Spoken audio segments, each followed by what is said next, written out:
Let's turn our attention to what may be happening and really not exciting a lot of people living in our capital city. Climate change protesters are planning to paralyse London today and over the next 2 days by blocking roads, gluing themselves to tube trains. The activist group Extinction Rebellion says they want to bring London to a standstill for up to 2 weeks, starting today with roadblocks at Marble Arch, Oxford Circus, Waterloo Bridge, Parliament Square and Piccadilly Circus. It's basically my route home. Police have told people to allow extra time for their journeys in the event of general disruption. Now, they are demanding that the government cuts emissions in support of tackling climate change. You'll remember these are the very same people who showed us their bottoms and other parts of their bodies when they protested in the House of Commons only the other day. Well, joining me now to discuss this is Gail Bradbrick. Apologies. She's co-founder of Extinction Rebellion and also Lord Matt Ridley. He's a Tory peer and he's also the author of The Rational Optimist. Good morning to you both. Good morning. Good morning. Gail, let me start with you then. So what are you actually planning to do and how is what your protest is going to do actually going to change anything about government policy? So the idea is for us to do an ongoing blockade in London and to cause as much disruption as possible. We do that with deep apologies to the inconvenience that's going to be caused, but we do this because we're in a deep emergency and the government aren't listening, they aren't telling the people the truth. We're in an emergency which could see food price spikes very shortly in the next few years.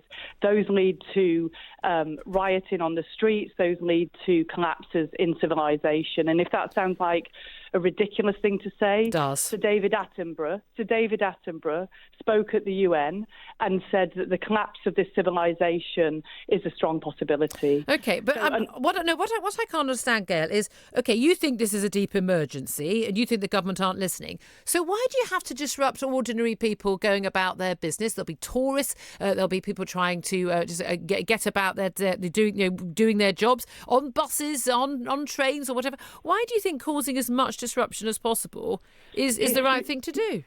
Yeah, I am absolutely terrified for my children. I've got two children, 10 and 13, because I don't think they've got a future. Well, then maybe you shouldn't be scaring the living daylights out of them with your green nonsense. It's not green nonsense. If you look at the IPCC report, and that's a conservative report, they're telling people to panic. The scientists are saying it's time to panic. So this is not green nonsense. This is clear science. And people aren't facing up to reality. Okay. And basically, in 5 years' time, if we've got rioting on the streets, so civilizations collapse, right? That's the historic precedent. That's what happens. When civilization collapses, it gets as far as cannibalism. So in 5 years, I know it sounds ridiculous. Well, it does. Read the science and read the books, right? Yeah. So, in 5 years' time, if you've got people rioting on the streets, fighting over tins of beans, you'll think, my God, why did we should have listened to Gail? And we'll be saying, thank goodness that she caused as much disruption as possible. Gail, stay on the line. Lord Matt Ridley, you've written a book called The Rational Optimist. It's not all about green policies, but it certainly touches on them. Do you think that we should be terrified for our children, that civilization is about to collapse, we will end up fighting over tins of beans and cannibalism, and that we're in a deep emergency that justifies causing as much disruption to people going about their law-abiding business as possible? No, I don't. I've been hearing this all my life. I've been writing about climate change for 32 years now. It's happening much more slowly than we thought it was going to in the 1990s. The IPCC predicted in 1990 that we'd see a third of a degree of warming per decade. We've seen roughly half of that. The IPCC itself, quite the opposite of what Gail says. I've read the reports. I read the science very carefully. Says that there is a range of possibilities, 1.5 to 4.5 degrees of warming. At the bottom end, you'll hardly notice it. At the top end, it is a problem. We need to take sensible policies to deal with it. And I'm actually fairly fed up with the way that these people scare my kids. I was quite scared about the future when I was young because I believed the environmentalists then. They told me that that famine was inevitable, the population explosion was unstoppable, that pollution was going to cause lifespan to collapse. Quite the opposite happened. We've lived through the most miraculous times. And as for food price spikes, food prices have been coming down globally for 100 years, and they're continuing to come down. And the reason they're coming down is because we're finding it easier and easier to feed the world from a smaller and smaller acreage. So we're actually releasing land from the plough in order to return it to nature, or rather we would be if some of the ridiculous climate policies that we have in this country and others were not taking perfectly good food and turning it into motor fuel. That's the biofuels program. So let's get sensible. Let's do what America has done, which is the country that's cut its emissions fastest in recent years, and that is adopt gas instead of coal, which is the way they've done it. And in this country, the environmentalists are blocking that. OK, right. Now, this is the thing, Gail. It does seem that your arguments sound great until they meet with the facts. The UN Secretary-General called an emergency meeting last autumn. They have emergency meetings all the time. And he talked about the fact that human extinction in my children's lifetime is a possibility. Well, of course it's a possibility at any time. We could be hit by an asteroid. No, we're talking about the science of climate change and the ecological crisis. And frankly, I think it's really frightening to have a climate denier and delayer. He's not a climate denier. He's someone who is arguing on the science. I'm ever so sorry, Gail. On my show, we get to actually hear alternative points of view without just calling them silly names. If you can't cope with that, feel free not to continue the conversation. So Michael Gove, who's a government minister, has talked about the fact that there isn't the soil's going to run out. We're going to run out of soil now. Of productivity. The soil has been depleted in terms of how it's being used. You know, farmers know how to deal with that by leaving fallow fields, right? You know that's how it works. No, but in terms of the trajectory that we're on, Michael Gove and others are looking at that as a significant risk in the UK. There was a 40% decrease in some of the harvests in the UK last year. If you have El Nino every now and then when we have floods or we have drought, we do see that we have some problems. Gail, when in 20 or 30 years none of your predictions have come not even remotely true, but actually often I imagine the opposite will be true, what are you going to say then? What are you going to think then? Will you come up with something new to scare your children I will with? be absolutely delighted if they don't come true. I've looked in detail at the climate Won't it mean that your whole life will have been a complete waste of time? If your entire life is dedicated to scaring the living daylights out of not just your children, but my child as well, and everyone else's children, and to bullying the government to take action. What we're doing here, and the children are going on strike because adults are not taking responsibility here. What we're doing here is telling people the truth. Read the science. Listen to Sir David Attenborough. Listen to the UN Secretary-General. If you think I'm just some, mad green hippie, that's totally fine with me. I don't think you're some mad green hippie. I think what you're saying is mad. I've no idea whether you're mad or not. David Attenborough's film that's coming out at the minute with the BBC, and then people can take stock about... Lord Matt Ridley, let me come back to you. We're told, again, we had this about the climate strikes by a few hundred children, and we're told that, the government needs to have a wake-up call, it needs to listen, and we're being told lies. But am I not right in thinking that our government, in the British government, has actually gone further than pretty much any other government, certainly in Western Europe, in terms of actually cutting emissions? Well, we've got some of the most draconian targets for emissions reduction in But are we actually world. achieving any of those targets? Well, what it's achieving is driving industry abroad where it emits more carbon dioxide. So, for example, we're importing coal from Russia at the moment. Their standards are much lower, their emissions are much higher, et cetera, et cetera. And as for children, I think it's very important to remember that Gail's kids and my kids and your kids are probably going to be reasonably well off. The people who are not well off are the billion people who live without electricity today in Africa. And at the moment, the World Bank and other international organizations, including the United Nations, are saying, don't give these people gas-fired or coal-fired electricity, which is the cheapest, most reliable, and most effective. Wait till they can afford solar panels. So what they're doing is they're cooking, in large parts of Africa, people are cooking over open fires of wood. Still, that means they take wood from the forests, which damages the ecosystems, and it produces indoor air pollution, which is one of the biggest causes of death in the world, killing about 3 million people a year. So I'm sorry, but it's the kids today in Africa that I'm concerned about, not the relatively wealthy kids of middle-class protesters. Gail, I'll give you the final word on that. Shouldn't we be more concerned about people living in genuine poverty right now rather than worrying about, whether we're going to be fighting over tins of beans here in this mythical, flooding or drought or whatever it is we're going to be living in? There's an injustice in the world where people have been... There are 400,000 deaths annually at the climate crisis. That's a deep injustice. The idea that we would be promoting fossil fuels to other countries when the price of renewables has gone cheaper than fossil fuels, which is an industry which is subsidised. No, that's simply a statement. That is simply not a statement of fact, Gail. No, it is true. No, it's not. Okay, well, it's a subsidised industry. It's less subsidies. Subsidies for renewables have been cut, and there are subsidies for the fossil fuel industry. The injustice is coming home, and it's affecting our children. It's going to affect us in the next few years. I welcome people to look at the science. I welcome people to take heed of the message that says it's time to panic. Thousands of people have joined a climate rebellion in London, blocking traffic and disrupting business as usual to demand action over the escalating ecological crisis. At 2 o'clock this afternoon, and you may have heard TV Kev's live report about this, 5 London landmarks, Waterloo Bridge, Marble Arch, Parliament Square, Oxford Circus and Piccadilly Circus, had all been blocked by thousands of protesters, bringing widespread disruption. But just exactly what was it that the protesters wanted? What do they want us to notice? I'm delighted to be joined now on the line by Chris Packham, the wildlife presenter. Chris, a very good afternoon to you. Good afternoon. Thanks for joining me this afternoon. People are protesting, aren't they, because they think that we aren't noticing the scale of the damage that's been caused to our environment, and politicians stressing about Brexit aren't taking this much more important issue as seriously as they should. I think that's it in a nutshell. I think that, however, we are noticing changes in our climate. I'm standing in my garden and I'm looking at bluebells.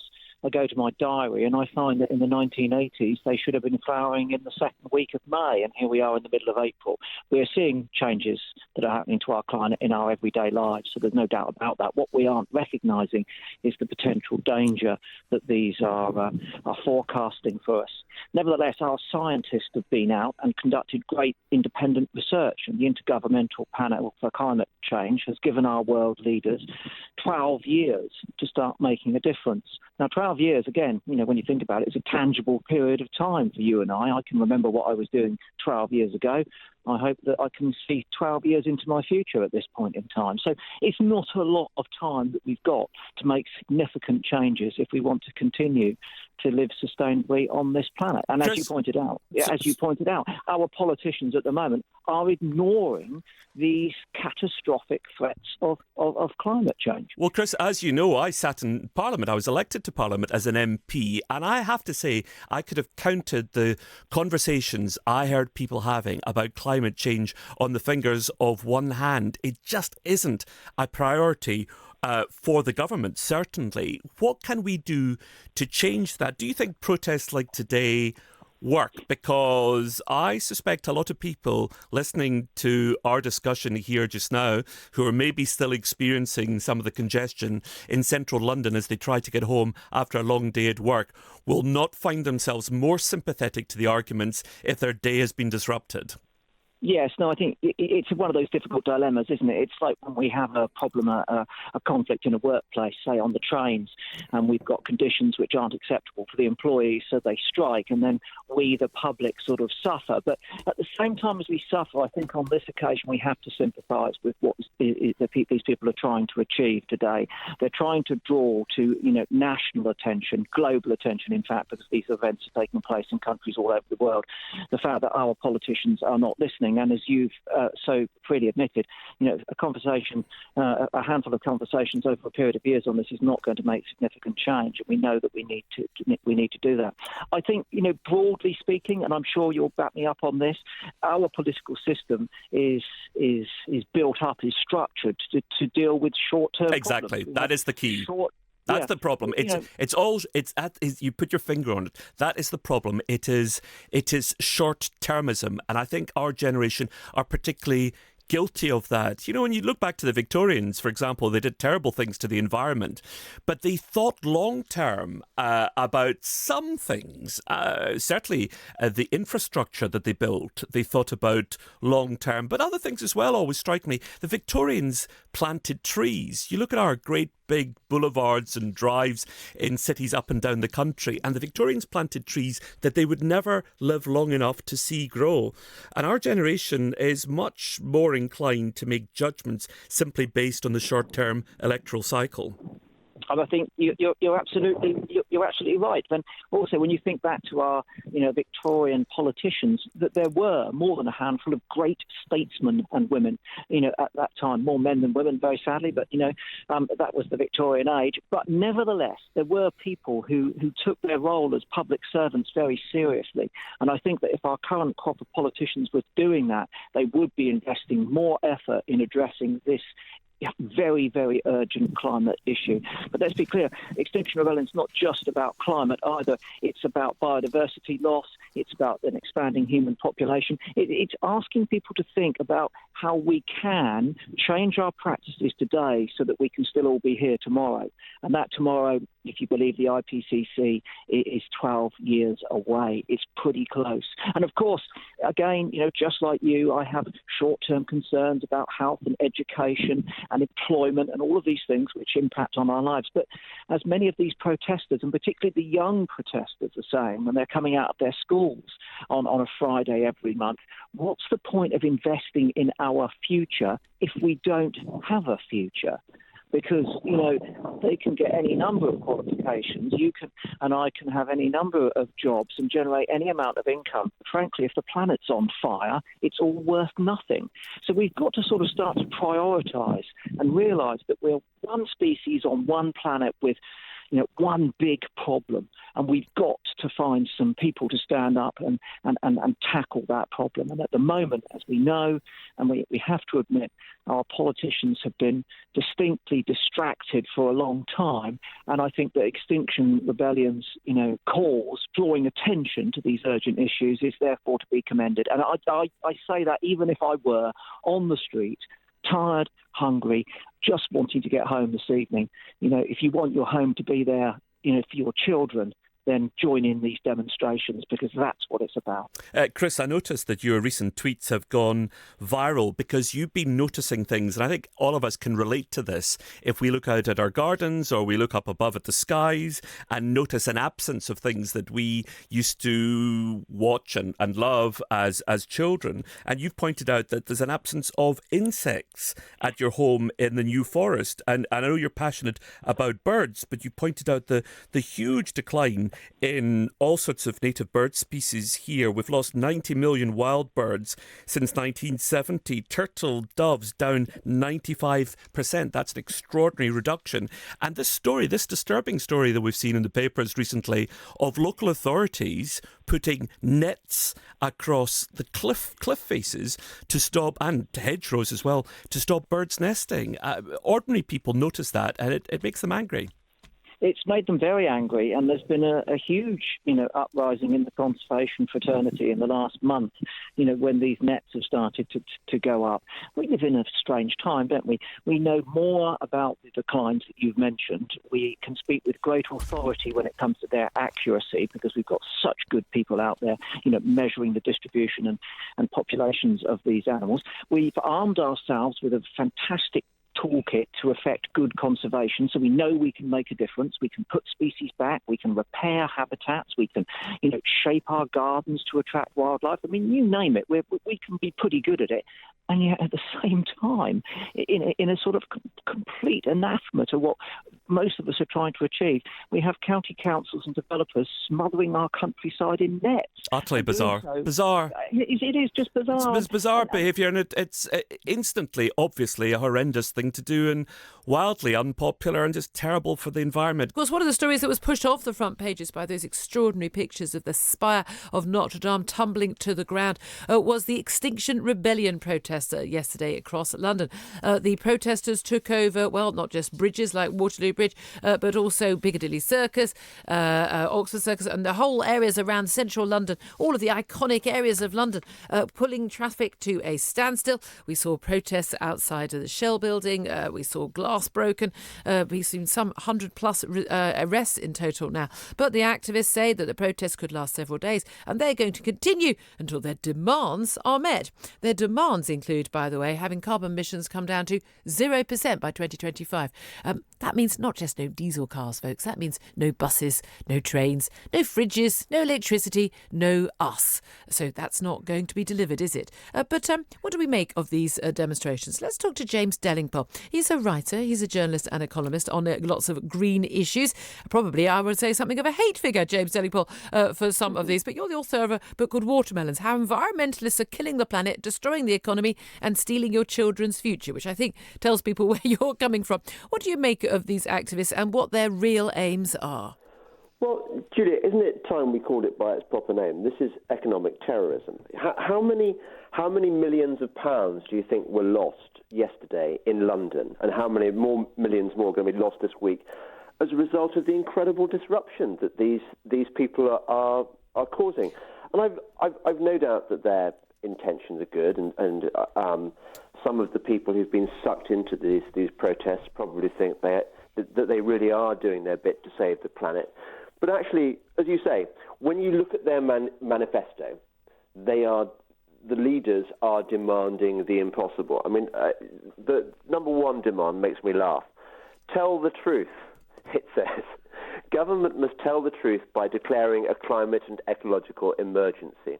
Well, if the government actually were to tell the truth, it would be saying the exact opposite of what these greenie loons are saying, that actually there is no hard evidence, no convincing evidence to suggest that the planet is catastrophically warming at an unprecedented rate, nor is there any evidence that man has it within his power to control this climate change. It's been changing for 4.5 billion years, quite dramatically, much more dramatically than it has been in the last 20 years or so. And then it talks about working with other institutions to communicate the urgency for change. Well, when did you see any institution not bleating on about climate change? It's children are propagandized in schools. It's taught in environmental courses at universities. Most of universities have now been hijacked by the green job. It's hijacked this entire government. Claire Perry, for example, one of the government ministers, was negotiating with Extinction Rebellion, these protesters, the other day. She's talking to them. So I'm really at a loss here. Oh, and by the way, one more thing. If you go to their website, this is a great story. You go to their website and you see this moving documentary which tells you about all the animals which are being killed by global warming. And there's one on puffins, and it tells you that the puffin population has been reduced from 33,000 were counted in 2000, and now there are just 570 individuals. I mean, if that were true, that would be very depressing and sad. But it's completely untrue. There's loads and loads of puffins. In the last few days, 7,500 puffins have arrived at Stockholm, and over 5,000 on Skoma, the highest number in March since the 19th. You're saying that? Can I say puffins taste horrible? I had a puffin in Iceland once. Really, very, very, very stringy meat. I don't recommend them. But exactly where I come from on this. But this is the thing. I'm all for people having a cause, and I think an awful lot of people, I mean, again, they can't not be aware of environmentalism. Very strong arguments for not throwing plastic into the oceans, for us understanding that actually we've been using a lot of products which aren't environmentally sound, and we can actually change the way we live our lives without actually, costing us anything. But a lot of what these people are asking for, like this 0% carbon emissions, is only achievable if we go back to the Stone Age, when, by the way, a man used to live to the age of 30 and half of children used to die before the age of 5. It seems to me that when they're making these demands as we're the good people, what they're actually talking about is taking us back to a time, and it is taking us back, not forward, taking us back to a time when frankly, life was nasty, brutish and short. Yes.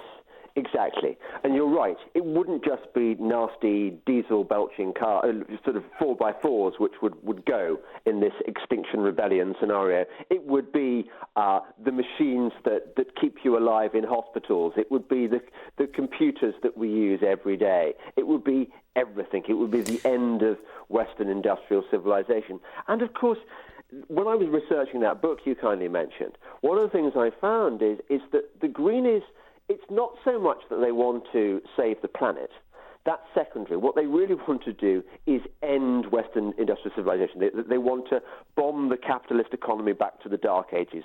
They don't believe in economic growth. Is it a religion? I mean, that's one of my things. It does seem to have the feelings of a cultist religion. So even if when you say, for instance, I mean, the puffins being a very, very side issue, for most of us anyway. But you know, if someone says these are the animals that are dying, and if you pointed out actually this is simply untrue, would the answer just the response? My guess is, judging from my interactions with these people on social media yesterday, would be you're just a climate denier, as opposed to no, the actual fact that you spouted is evidentially, provably, certifiably untrue. This doesn't appear to ever change their minds. So is this a religion? Yes, it is. It is a religion. It's about hair shirt. So just as extreme Catholics might don a hair shirt, or just as Shia Muslims might whip themselves at certain times of year till they bleed. So you have different forms of virtue signalling and penitence.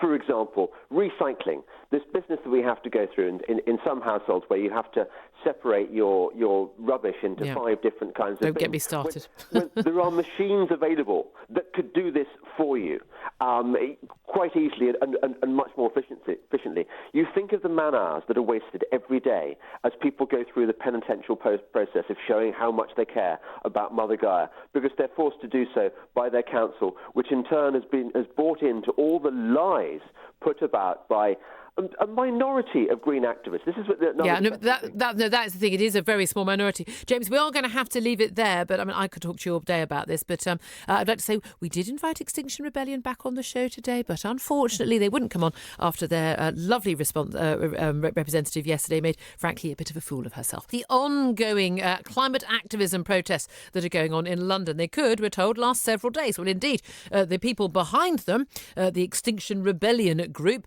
say they're going to stay on the streets until they get their demands to the government met.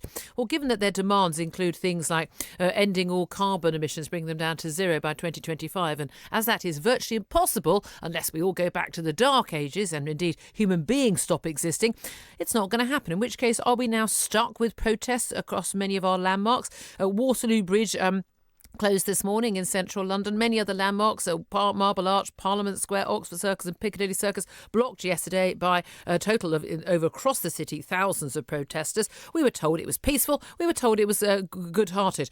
Well, it didn't look like that on the news when people started getting arrested, or indeed when they started smashing the windows of the Shell building and daubing graffiti on the building. Well, one of the people who was at that demonstration yesterday was Amelia Womack. She's deputy leader of the Green Party and supports the action by Extinction Rebellion. Good morning, Amelia. Good morning, Julia. Didn't look like a peaceful protest to me. Well, the sections that I was at was peaceful. I spoke to the police, and what they said was that they saw people there who really believed in the actions that they were taking. Oh, well, in that case, if they really... Amelia, if someone really believes in it, then that's fine. They can do whatever they want. I think that what's important here is the fact that the creation of this movement has been because the government hasn't been moving fast enough on this issue. And it's created as a direct result of the fact that we need to take action now to ensure that we mitigate against the worst effects of climate change.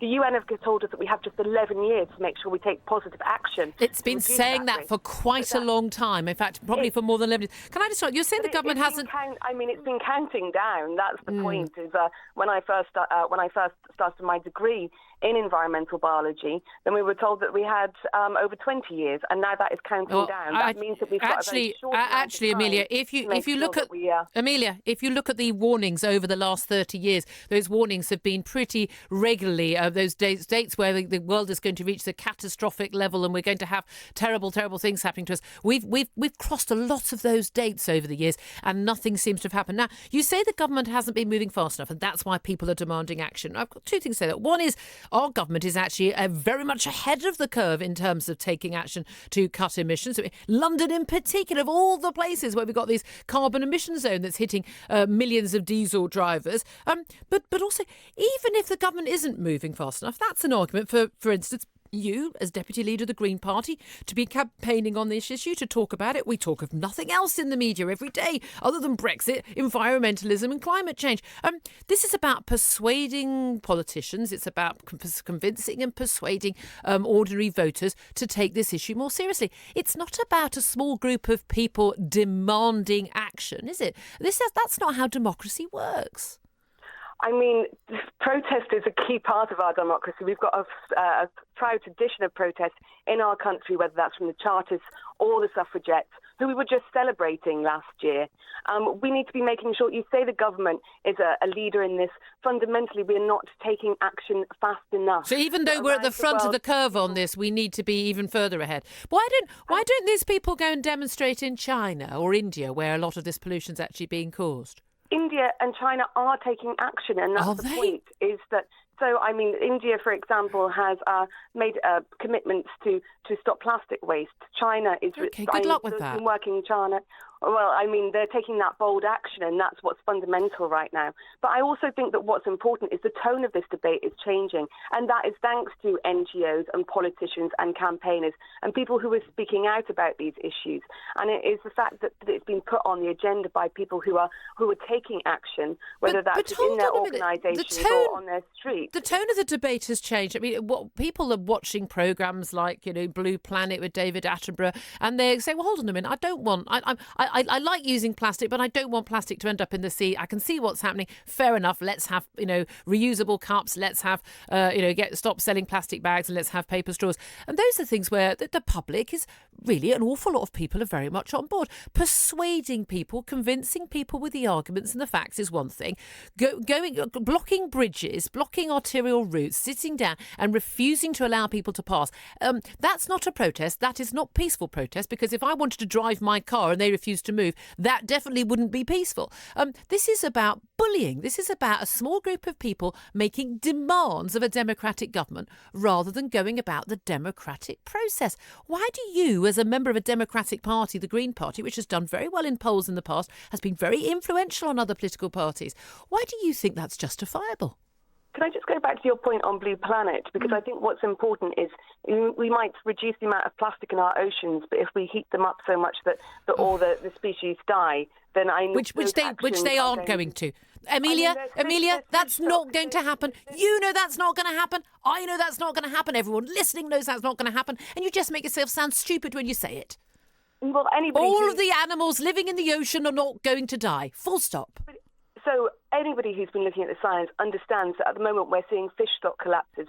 Because of overfishing, not because of anything else. And it's because of all of these different aspects. And even when it comes to things like our food security, it's a myriad of issues that come together that create that risk. And it's our government... Come back to the protest issue. Come back to the anti-democratic, the demanding, we're going to block your streets, we're going to stop you getting to work, stop buses crossing London. By the way, a nice eco-friendly mode of travel. We're going to stop that because we're angry about this topic. Why do you think that is part of the democratic process? I mean, the buses are still moving. They've been diverted, and they're still going. But the bus routes, most of the central London bus routes have been completely disrupted. Ordinary people, many on low incomes, trying to get to and from work in an eco-friendly way, unable to do so because of these protests. Why do you think this is part of the democratic process? So part of our democratic protest is to be able to petition, to go... That's not petition, that's bullying, that's different. Hang on, I was building up to non-violent direct action, because when people don't listen, I mean, we've had demonstrations on the streets about climate change for decades. We've had people petitioning for decades. And when people don't listen... Who's not listening? We talk about environmentalism and climate change non-stop. We've got emission zone. There are loads of new laws that have been brought in, new taxes, subsidies of eco-friendly energy. How on earth could you possibly claim with a straight face that the government isn't listening? They may not be going as far as you want, but that's not an argument for bullying ordinary people trying to go about their daily lives, is it? So we're introducing new coal mines. We're introducing fracking. We're continuing with airport expansion. These are things that damage our environment. Tell me the last time an airport was expanded. Tell me the last new run. When was the last time a new runway was built in this country? I mean, there's currently the. When was the last new runway built in this country, Amelia? Was it in the last year, the last decade, the last 50 years? As you well know, Julia, we're currently debating a Heathrow expansion. Yes, we're having a democratic debate. But I mean, fundamentally, it's part of a government agenda that is continued, that hasn't stopped that debate. But I want to say that we have been giving people the blueprint of the action that we need to take, of investment in public transport and investment in renewables. The blueprint is there in issues like a Green New Deal that talks about home insulation. The blueprint is there of how we make sure we adapt to make sure that we meet the demands. But Amelia, I'm not talking about whether or not the policies are a good idea or not is a different matter from the methods being used. You're a deputy leader of a democratic party, the Green Party. You stand for election, you put your arguments in the media, you put your arguments on the doorstep and in leaflets, and you persuade people of your arguments. If your arguments are good and they are strong enough, people will listen to them and people will vote for you, or they will insist that the other political parties listen to you, or they'll take their vote away from them. Why do you think direct action, you call it peaceful, didn't look very peaceful to me, doesn't look very peaceful to me when 113 people get arrested because they're refusing to move to allow people to go about their daily business? Why do you defend undemocratic, non-peaceful protest when we have a democracy? We have plenty of ways for people to persuade people through the ballot box. Fundamentally, as I said before, it's part of our democracy. But what you have is ordinary people who feel like they need to be heard because of the challenge that we face. They need to be heard. What about people's need to get to work and get paid, to put food on the table for their children? What about their need? But people are still able to move around London, but this is making sure that we are keeping climate change on the agenda. Can I clarify, Amelia? Because this is something you and they feel very strongly about, pretty much anything's justified, isn't it? Because you feel strongly about it. It's about taking action. It's about having your voice heard. We don't all have the opportunity. As you said, I have the opportunity to. We work to get more elected politicians that declare. Yeah, you should persuade more people, shouldn't you? Do you think these sort of events, this sort of protests, do you think they do persuade people? Hang on, let me finish my point, Julia, because we've got more Greens elected across the country to declare climate emergencies in councils. We've been working to lobby our Parliament to declare a climate emergency. We've been using those tools, but for many people, they don't have those same tools to hand. What they do to have to hand, as I said, is a proud tradition in this country, is the act of protest, is the act of going out and saying, these are what needs to happen. And it does change belief. Although it didn't stop the Iraq War demonstrations mean that we know when people talk about it, they know that something wrong happened. It changed public opinion. And because people put their bodies where their beliefs were, they stood up and they said, this is what I stand for. And I think what's vitally important when action isn't happening fast enough, when we do have such a clear opportunity to make change happen, that people should feel empowered in our country that is so proud. They should be empowered if they feel strongly enough to stop other people going about their daily business. Can I just ask you again, just finally, one final question. One of the key demands, the key three demands of this organisation yesterday, which you back, is that we reduce carbon emissions to 0%. You know that means no public transport as well as no diesel cars or taxis, no trains. That would mean effectively no electricity, no central heating, etc., etc. Is that what you want at the Green Party? Should we go back to the Stone Age? That isn't Green Party policy as such. But no, I didn't ask you what Green Party policy was. Do you support? You're very supportive, and you think these people they believe very strongly. It's really important what they're doing. One of their key demands, which they say they will not stop their action until they get met by the government, is that by 2025, in 6 years' time, we have zero carbon emissions. You know, because you're the expert, remember, you're the one who did this as a degree, that 0% carbon emissions would mean effectively us going back to the Stone Age. Is that what the Green Party wants? Yes or no? Well, Julia. No, it's a yes or a no, Amelia. This isn't about going back to the Stone Age. 0% carbon emissions is going back to the Stone Age. This is about investment in renewables. It's about investment in warm homes, in insulation. And we're part of a civilization that... Would that take us back to 0% emissions? Bold ambition. Would that take... You're the expert, Amelia. You've got the degree. Would that take us back to 0% carbon emissions? All of the things you just said, would that take us back to 0% carbon emissions? Every single No, it wouldn't, would it? Where we change... It wouldn't, would it? It wouldn't, would it? Amelia, I'm asked you two really simple questions. So I've worked with businesses to reduce their carbon No emissions, point, is there? and when you challenge them to zero, they're more likely to meet it. So you don't actually want zero emissions, because you know that zero emissions, which is the key aim of this organisation, is us living in the Stone Age.